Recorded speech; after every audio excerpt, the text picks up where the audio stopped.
Greetings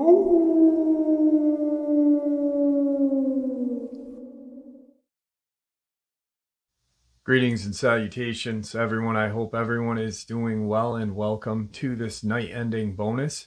Before we jump into it, a couple quick links. As many of you know, I rely on Patreon, PayPal, channel membership, and the merch to help the channel to continue to grow and go. Links to Patreon, PayPal, and channel membership is in the description below. Merch displayed directly under the video. Also, Dogman Frightening Encounters, Volume 1 through 3, the audiobook versions. They were written and researched by Tom Lyons, narrated and produced by me, Jeff Nadolny. Those audiobooks are available on Audible, Amazon, and iTunes, links to which are also in the description as well.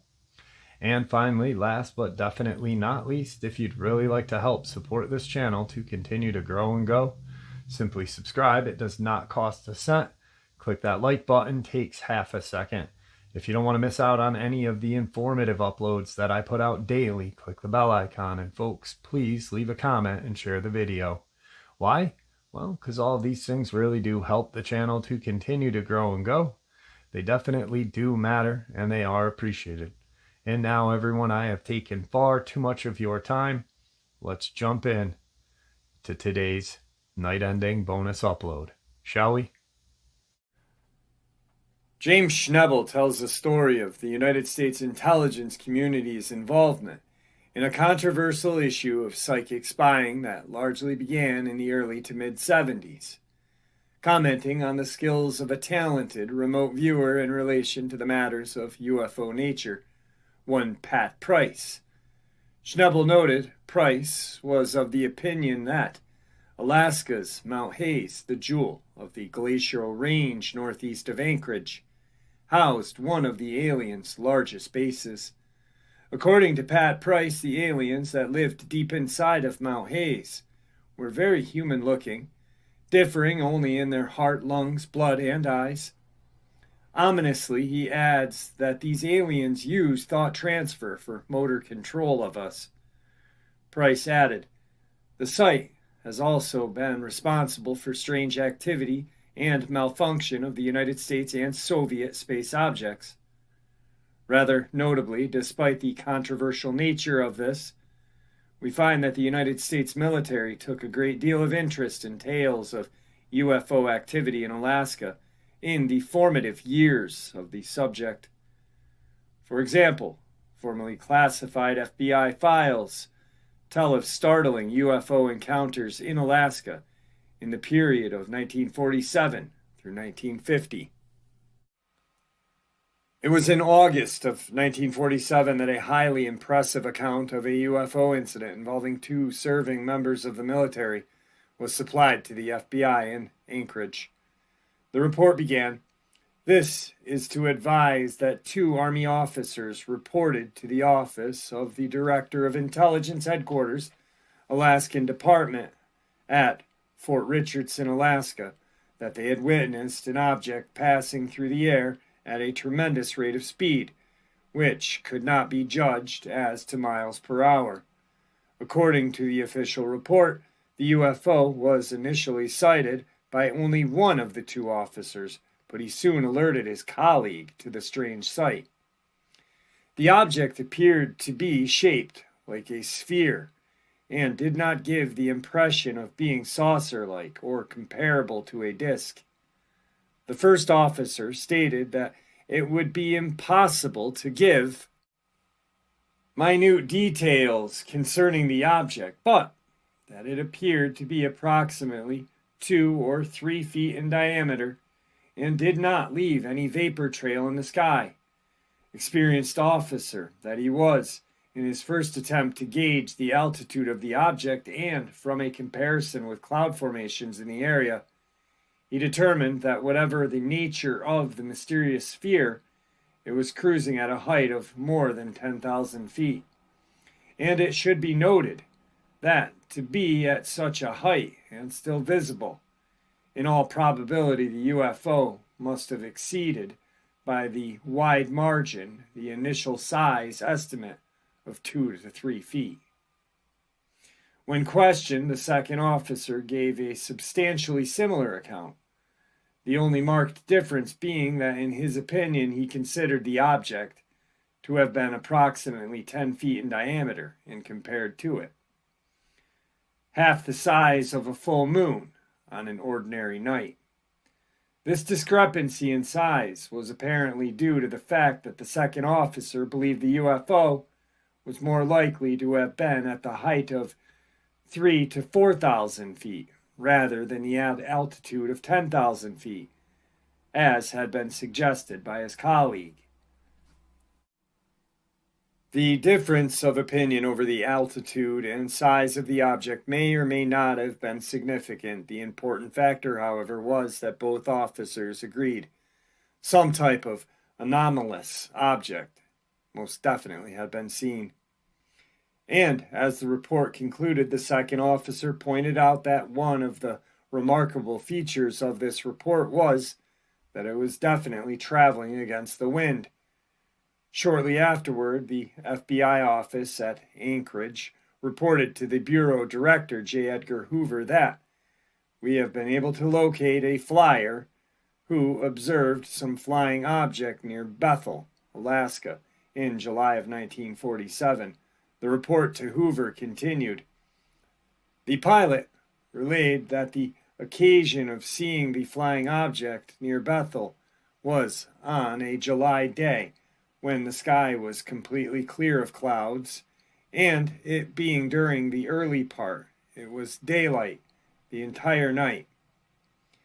The time of the sighting of this flying object was about 10 p.m., and the sun had just dropped beyond the horizon. Flying weather was extremely good, and he was coming into Bethel Airport with a DC. On approaching the airport, the pilot was amazed to see to his left an unidentified craft the size of a C-54 without any fuselage, which seemed to resemble a flying wing. As a result of this unique shape, the pilot was initially unable to determine whether the object was heading towards his aircraft or away from it, and elected to make a 45-degree turn in attempt to defuse any possible chance of collision. The FBI noted that the pilot was certain that the craft was free of any external power source, such as a propeller-driven engine, and exhibited no exhaust as it flew by. The document added, he called on the radio to the Civil Aeronautics Administration station at Bethel asking what aircraft was in the vicinity, and they had no report of any aircraft. The object he cited was some 5 or 10 miles from the airport before his arrival, and he stated that the path did not go directly across the airport. He, of course, could not tell whether the object was making any noise, and stated that it was flying at a 1,000-foot altitude and estimated travel at 300 miles per hour. It was traveling in the direction from Bethel to Nome, which is in a northwesterly direction. He noted no radio interference and is unable to describe the color other than it appeared dark, but of definite shape, and did not blend into the sky, but had definite outline. He clearly observed the object at this time. As the 1940s drew to a close and a new decade dawned, the FBI continued to receive and log high-qualify UFO reports on a regular basis. Of those, one of the more credible related to the noteworthy series of encounters that occurred in Alaskan airspace over the course of 2 days in the early 50s, forwarded to the FBI by the official U.S. Navy source. The confidential 3-page intelligence report paints a startling picture of multiple UFO encounters involving the military, titled Unidentified Phenomena in the Vicinity of Kodiak, Alaska, it concerns. A report of sightings of unidentified airborne objects by various naval personnel on the 22nd and 23rd of January 1950. The author of the report noted, at 220240W, January, Lieutenant Smith, United States Navy Patrol Plane Commander of P2V3 Number 4 of Patrol Squadron reported an unidentified radar contact 20 miles north of the Naval Air Station, Kodiak, Alaska. When this contact was first made, Lieutenant Smith was flying the Kodiak Security Patrol at 0243W. 8 minutes later, a radar contact was made on an object 10 miles southwest of NAS, or Naval Air Station, Kodiak. Lieutenant Smith checked with the control tower to determine known traffic in the area and was informed there was none. During this period, the radar operator, Gasky, ALC, United States Navy, reported intermittent radar interference of a type never experienced before. Contact was lost at this time, but intermittent interference continued. Smith and Gasky were not the only two to report that unidentified vehicles had intruded into Alaskan airspace. At the time of these encounters, the USS Tilbrook was anchored in the vicinity of Buoy 19 in the nearby Man Ship Canal. On board of the Tilbrook was a seaman named Morgan, first name unknown, who was standing watch. At some point between 0200 and 0300 hours, Morgan reported that a very fast-moving red light, which appeared to be of exhaust nature, seemed to come from a southeast, moved clockwise in a large circle in the direction of and around Kodiak and returned out in a generally southeast direction. Perhaps not quite believing what he was seeing, Morgan alerted one of his shipmates, Carver, to the strange spectacle, and both watched as the UFO made a return flight. According to the testimony of Morgan and Carver, the object was in sight for the estimate of 30 seconds. No odor or sound was detected, and the object was described to have the appearance of a ball of fire about 1 foot in diameter. The report then records yet another encounter with the mysterious visitor. At 22:0440W, conducting routine Kodiak security patrol, Lieutenant Smith reported a visual sighting of an unidentified airborne object at the range of 5 miles on the starboard bow. This object showed indications of great speed on the radar scope. The trailing edge of the blip gave a tail-like indication. Lieutenant Smith quickly advised the rest of the crew of the PV-23 number 24 that a UFO was in sight, and all watched fascinated as the strange vehicle soared overhead at a speed estimated to have been around 1,800 miles per hour. Smith climbed to intercept the UFO and vainly tried to circle it. Needless to say, its high speed and remarkable maneuverability ensured that Smith's actions were futile. However, neither Lieutenant Smith nor his crew was quite prepared for what happened next. Subsequently, the object seemed to be opening the range, the official report reads, and Smith attempted to close the range. The UFO was observed to open out somewhat, then to turn to the left and come up to Smith's quarter. Smith considered this to be a highly threatening gesture and turned out all the lights in his aircraft. 4 minutes later, the object disappeared from view in a southeasterly direction.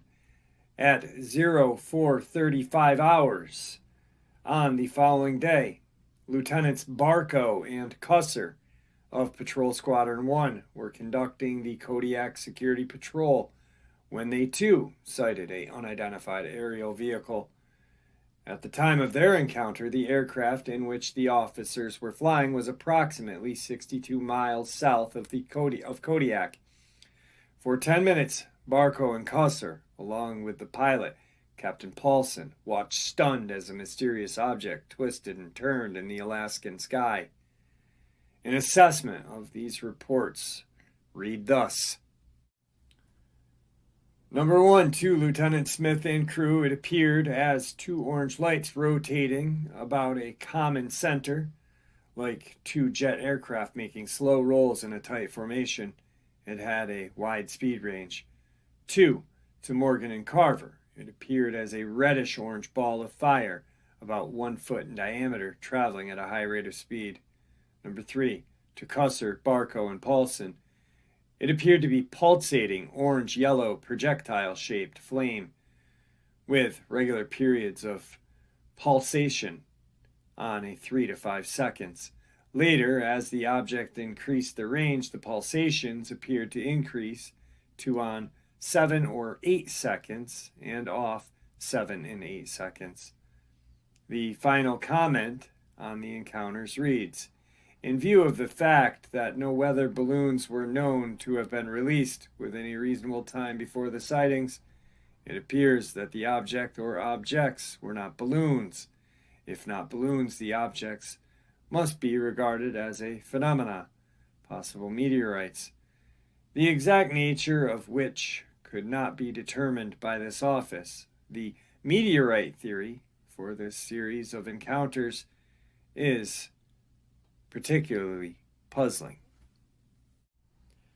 It goes without saying that meteorites do not stay in sight for approximately 30 seconds. Meteorites do not close in on military aircraft in what is deemed to be a highly threatening gesture, and they do not appear as two orange lights rotating about a common center. In other words, it seems safe to conclude that genuinely phenomenon were indeed witnessed by experienced military personnel at Kodiak, Alaska in January of 1950. Does any of this prove that there really is an alien base deep within Alaska's Mount Hayes, as Pat Price suggests? No, of course not. But in view of all of the above, perhaps it's someone took a closer look at Price's claim. Just in case. In his 1997 book, Remote Viewers, James Schnabel told the story of the United States intelligence community involvement in the controversial issue of psychic espionage that began broadly in the early 70s. Commenting on the skills of a talented remote viewer in relation to UFO matters, one Pat Price, Schnabel noted that Price was of the opinion on Mount Hayes in Alaska, the jewel of the glacial series northeast of Anchorage, is one of the main alien bases. According to Pat Price, the aliens living inside of Mount Hayes look very human, differing only in their heart, lungs, blood, and eyes. Ominously, he adds, the aliens use thought transference to control us. Price adds this site has been responsible for the strange activity and also malfunctions the United States and Soviet Union space objects. One of the largest extraterrestrial bases inhabited by beings similar to humans apparently capable of controlling thoughts may be in the mountains of Alaska. Of course, Pat's claims have not been officially confirmed. I don't know. To me, Alaska makes sense. You've got plenty of land. You've got a vast wilderness where things can hide very easily, be built without being noticed very easily.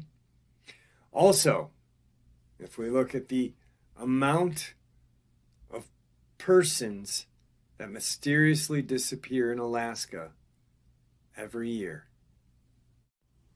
Kodiak Island, Alaska. Since authorities began keeping record in 1988, 60,700 people have been reported missing in Alaska. That's 5 people reported missing every year per 1,000 residents. Each year, an average of 2,250 people disappear in Alaska, twice the national average. Some of these people are found alive and well, and the remains of others are found, but many disappear without a trace. Most of Alaska is a vast, untamed wilderness, and it draws adventurers from around the world to climb the mountains, kayak the raging rivers, or simply experience nature in its rawest form. Alaska also attracts dropouts, those running from the law or the responsibilities of their lives, and young people trying to find themselves or wishing to experience a wilderness lifestyle. Reality rarely matches the fantasy. There's a reason so few people live in the rugged wilderness of Alaska. Alaska is a place of extremes. The state is defined by bitter cold temperatures, raging rivers, harsh storms, treacherous mountains, wild predators at the top of the food chain. Those who have lived a lifetime in the wilderness respect the dangers and know not to take them lightly. Still, sometimes even those knowledgeable about the wilderness and its perils disappear.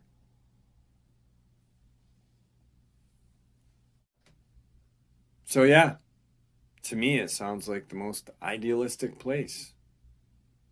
What an interesting couple of days for the U.S. Navy in 1950.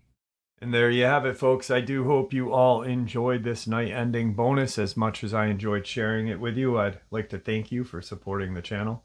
It is, after all, your support that helps this channel to continue to grow and go, and what gives us all a place and a chance to share our experiences and theories judgment-free. Everyone is simply treated with the respect that we deserve. Please stay safe, happy, healthy, and ever vigilant, keeping an eye on our children, pets, family, and our friends. These creatures are real, they are out there and dangerous. Share this information with those you love and care about, and it may just help save their lives someday. Until next time, never stop asking questions, never stop searching for the truth, and God bless you all.